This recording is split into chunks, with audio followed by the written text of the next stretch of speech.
Kemarin kita melihat bahwa penyembahan di Gunung Gerizim ditolak oleh Tuhan karena telah menjadi tempat berhala.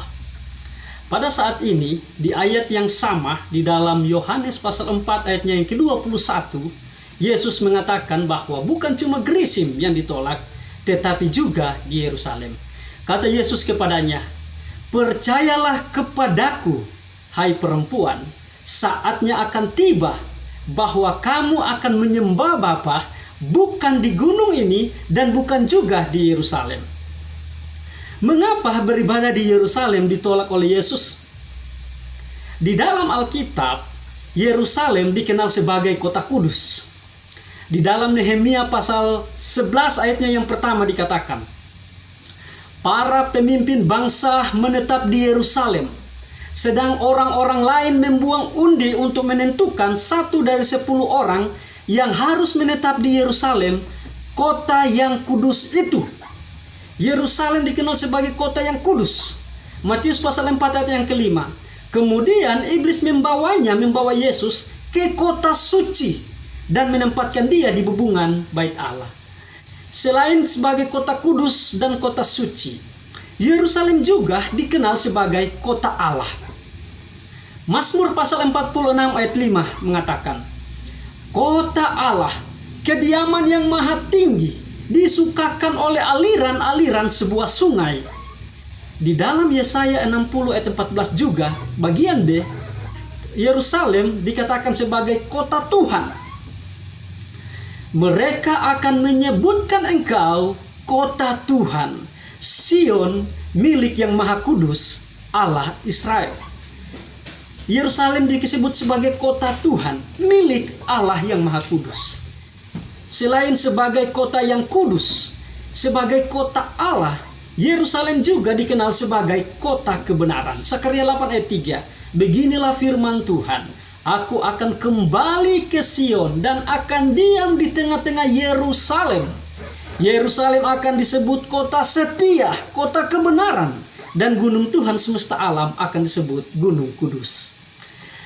Kita melihat kota ini di dalam Alkitab digambarkan dengan begitu indah. Mengapa kota yang demikian indah, kota yang disebut milik Tuhan, kota yang disebut kudus, kota kebenaran, kota tempat Tuhan bernaung, kini ditolak oleh Yesus penyembahannya?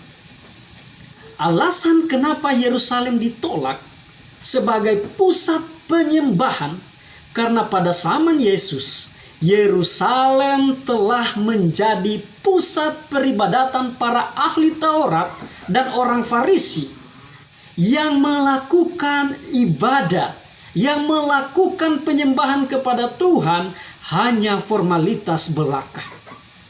Di dalam Matius pasal 15 ayat 8 dan 9 dikatakan di sana, Yesus sendiri mengatakan, "Bangsa ini memuliakan aku dengan bibirnya, padahal hatinya jauh daripadaku."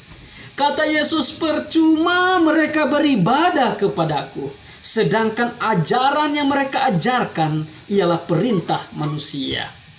Mereka memuliakan Allah dengan bibir, tetapi hatinya tidak kepada Tuhan. Mereka beribadah kepada Tuhan, tetapi melupakan ajaran dan perintah Tuhan. Mereka sementara mengulangi kejahatan nenek moyang mereka.